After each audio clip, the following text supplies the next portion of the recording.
सरकार गठन से पहले दिल्ली बीजेपी के नेता विजेंद्र गुप्ता ने एलजी को लिखी चिट्ठी, आयुष्मान भारत और health information management system Delhi में लागू करने की अपील। बीजेपी सांसद बांसुरी स्वराज पर मारहानि के मामले में कोर्ट ने सुरक्षित रखा फैसला। आप नेता सत्येंद्र जैन की याचिका पर 20 फरवरी को फैसला सुनाएगा कोर्ट। आप विधायक अमानतुल्लाह खान को राउज एवेन्यू कोर्ट से बड़ी राहत, 24 फरवरी तक कोर्ट ने गिरफ्तारी पर लगाई रोक। गिरफ्तारी पर रोक के बाद अमानतुल्लाह खान का बड़ा बयान, कहा मैं कहीं गायब नहीं था, मैं घर पर ही हूं, मुझे गिरफ्तार कैसे कर सकते हैं। कोर्ट के निर्देश पर पुलिस जांच में शामिल होने जामिया नगर थाने पहुंचे अमानतुल्लाह खान, सीसीटीवी की निगरानी में पुलिस की पूछताछ। बीजेपी सांसद मनोज तिवारी का अमानतुल्लाह खान पर बड़ा हमला, बोले अमानतुल्लाह बहुत बड़े अपराधी जो दुर्भाग्य से राजनीति में है। दिल्ली की पूर्व सीएम आतिशी का बड़ा आरोप, कहा आपके सत्ता से जाते हैं दिल्ली में लंबे लंबे पावर कट हुए, फरवरी में यह हाल है तो मई जून में क्या होगा। प्रेस कॉन्फ्रेंस में बोली आतिशी, संगम विहार में तो बीजेपी के नेता ट्वीट कर रहे हैं कि 6 घंटे से ज्यादा बिजली कट हुआ है। मोहन गार्डन, विकासपुरी, आनंद पर्वत, तिलक नगर, उत्तम नगर में भी पावर कट हुआ। आतिशी के आरोपों पर बीजेपी का पलटवार, कहा इन्हें अभी भी समझ नहीं आ रहा कि दिल्ली की जनता इनके झूठ की दुकान बंद कर चुकी है। आपदा के राज में बढ़ी थी इन्वर्टर की बिक्री। दिल्ली चुनाव नतीजों पर बीजेपी नेता तरुण चुग बोले, जनता ने आपदा की झूठ फरेब की सोच को हराया, पंजाब भी आपदा मुक्त होगा। 2024 का पश्चिम बंगाल विधानसभा चुनाव अकेले लड़ेगी टीएमसी, ममता बनर्जी के बाद पार्टी के राष्ट्रीय महासचिव अभिषेक बनर्जी का ऐलान।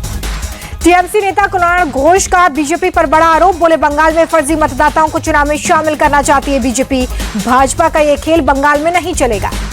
वक्फ संशोधन बिल पर बनी जेपीसी की रिपोर्ट लोकसभा में पेश, विपक्ष के भारी हंगामे के बीच सदन के पटल पर रखी गई रिपोर्ट। लोकसभा में विपक्ष के हंगामे पर गृह मंत्री अमित शाह बोले, रिपोर्ट पर विपक्ष अपनी बात रखे, रिपोर्ट में जो जोड़ना है उसे जोड़ सकते हैं। जेपीसी की रिपोर्ट पेश होते ही लोकसभा से विपक्ष का वॉकआउट, रिपोर्ट वापस जेपीसी में भेजने की मांग पर अड़ा विपक्ष। वक्फ बिल पर जेपीसी अध्यक्ष जगदंबिका पाल ने लोकसभा से विपक्ष के वॉकआउट पर जताई नाराजगी, बोले ऐसा आचरण ठीक नहीं, खुद गृह मंत्री ने विपक्ष की असहमति जोड़ने की बात कही। लोकसभा से पहले राज्यसभा में पेश की गई वक्फ संशोधन बिल पर बनी जेपीसी की रिपोर्ट, बिल पेश होते ही विपक्ष ने किया हंगामा। वेल में आने वाले विपक्षी सांसदों पर भड़के सभापति जगदीप धनखड़, बोले वेल में आने की प्रवृत्ति बंद हो। खड़गे ने जेपीसी की रिपोर्ट को अलोकतांत्रिक और फर्जी बताया, बोले ऐसी फर्जी रिपोर्ट को हम नहीं मानते, सांसदों की राय को दबाया गया, कई सांसद रिपोर्ट से सहमत नहीं। खड़गे ने जेपीसी रिपोर्ट को एक तरफा बताया, बोले बिल को वापस जेपीसी में भेजा जाए, हमारी असहमति नजरअंदाज की गई। कांग्रेस सांसद इमरान मसूद बोले अल्पसंख्यकों के अधिकारों को कुचला जा रहा है, जो काम हिटलर ने यहूदियों के साथ किया वो ये सरकार मुसलमानों के साथ कर रही है। कांग्रेस सांसद प्रमोद तिवारी बोले जेपीसी रिपोर्ट जिस रूप में प्रस्तुत की गई हम उससे संतुष्ट नहीं हैं, हम देश को बचाना चाहते हैं। वक्फ बिल पर जेपीसी रिपोर्ट पर टीएमसी सांसद सुष्मिता देव ने आरोप लगाए, कहा बिल को लेकर असहमति नोट पर काली स्याही से सेंसर कर दिया गया। जेपीसी मेंबर और आप सांसद संजय सिंह ने रिपोर्ट पर सवाल उठाए, कहा उनकी डिसेंट रिपोर्ट को भी शामिल नहीं किया गया। विपक्ष के आरोपों को किरण रिजिजू ने बेबुनियाद बताया, बोले नियमों के तहत रिपोर्ट तैयार की गई, सदन को गुमराह न करे विपक्ष। रिजिजू बोले कि विपक्ष के सभी आरोप झूठे और निराधार हैं, रिपोर्ट से कुछ नहीं हटाया गया। रिजिजू बोले कि जेपीसी की बैठक के लिए सरकार ने पूरा सहयोग किया, सवाल उठाने वाले खुद जेपीसी में शामिल थे। राज्यसभा में विपक्ष पर जमकर बरसे जेपी नड्डा, बोले विपक्ष का मकसद चर्चा नहीं अपने नंबर बढ़ाना है, ये लोग सिर्फ तुष्टीकरण की राजनीति कर रहे हैं। जेपी नड्डा बोले कि नियमों के अनुसार सदन चलता है, विपक्ष ने संसद के नियमों का उल्लंघन किया। नड्डा ने कांग्रेस पर भी निशाना साधा, बोले कांग्रेस देश विरोधी लोगों को मजबूत कर रही है, कुछ लोग इंडियन स्टेट के खिलाफ लड़ रहे हैं। राज्यसभा में विपक्ष के हंगामे को लेकर जेपी नड्डा बोले विपक्ष के व्यवहार की जितनी निंदा की जाए वो कम है, विपक्ष की भूमिका गैर जिम्मेदारी भरी। बीजेपी सांसद रविशंकर प्रसाद बोले कि जरूरी नहीं है कि विपक्ष की बात मानी ही जाए, अगर आपको बात मनवानी है तो जनता से वोट लेकर बहुमत में आइए। वक्फ संशोधन बिल को ओवैसी ने असंवैधानिक बताया, बोले ये बिल वक्फ को बचाने के लिए नहीं बल्कि मुसलमानों का अधिकार छीनने के लिए है। सपा सांसद इकरा हसन बोले कि वक्फ संशोधन बिल असंवैधानिक है, ये अल्पसंख्यकों के अधिकारों के खिलाफ है। जेपीसी रिपोर्ट में विपक्षी सांसदों की असहमति दबाई गई। All India Muslim personal law board के सदस्य मौलाना खालिद बोले हम वक्फ बिल में संशोधन के खिलाफ, विपक्षी सांसदों की आपत्ति को रिपोर्ट से हटा दिया गया। लोकसभा में नया आयकर बिल पेश हो गया, वित्त मंत्री निर्मला सीतारमण ने बिल पेश किया। बजट सत्र का पहला चरण हुआ खत्म, लोकसभा की कार्रवाई 10 मार्च तक के लिए स्थगित, अगला चरण 10 मार्च से 4 अप्रैल तक। संसद भवन परिसर में विपक्षी सांसदों का प्रदर्शन, राहुल और प्रियंका शामिल, केरल के तटीय और वन सीमावर्ती समुदाय की सुरक्षा की मांग। दिल्ली चुनाव नतीजों पर आरजेडी प्रमुख लालू प्रसाद यादव बोले, बिहार में इसका कोई असर नहीं पड़ेगा, बीजेपी को लोग अच्छी तरह से जान चुके हैं। लालू यादव के बयान पर बिहार बीजेपी अध्यक्ष दिलीप जायसवाल का पलटवार, कहा लालू यादव की राजनीति बिहार में समाप्त हो चुकी है। दिल्ली चुनाव नतीजों के बाद केजरीवाल से मिले आदित्य ठाकरे, प्रियंका चतुर्वेदी, संजय राउत भी मौजूद रहे। इंडिया गठबंधन समेत कई मुद्दों पर बातचीत। अरविंद केजरीवाल से मुलाकात के बाद बोले आदित्य ठाकरे, दिल्ली में जो वोट कटे उस पर सवाल जरूरी, चुनाव आयोग इस पर बात करने को तैयार नहीं है। केजरीवाल से शिवसेना नेताओं की मुलाकात पर बोले संजय सिंह, रिश्तों की बुनियाद बनी रहेगी, इसका भरोसा आदित्य ठाकरे ने दिला दिया है।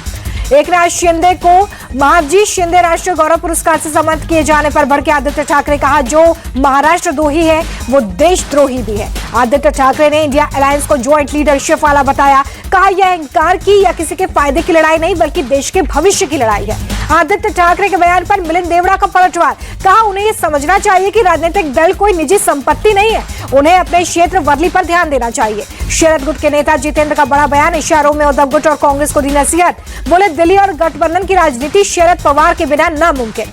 पंजाब सरकार बढ़ाएगी एसिड अटैक पीड़ितों की पेंशन राशि को 8,000 से बढ़ाकर 10,000 रुपए किया जाएगा।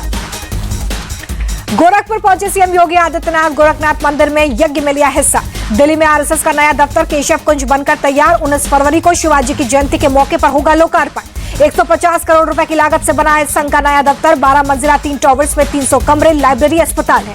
पंजाब पुलिस में नियुक्ति के लिए कुल 1,776 पदों की वैकेंसी निकली है। 21 फरवरी से 13 मार्च तक आवेदन हो सकेगा, सीएम भगवंत मान ने ट्वीट कर दी जानकारी। बेंगलुरु मेट्रो का किराया बढ़ाए जाने पर बोले डिप्टी सीएम डीके शिव कुमार, समिति किराया तय करती है, इसमें हमारी कोई भूमिका नहीं। दिल्ली पुलिस का जामिया यूनिवर्सिटी में एक्शन, यूनिवर्सिटी प्रशासन की शिकायत पर 14 छात्रों को हिरासत में लिया। छात्रों पर यूनिवर्सिटी की कैंटीन में तोड़फोड़ का आरोप है, यूनिवर्सिटी की कैंटीन बंद कर प्रदर्शन कर रहे थे।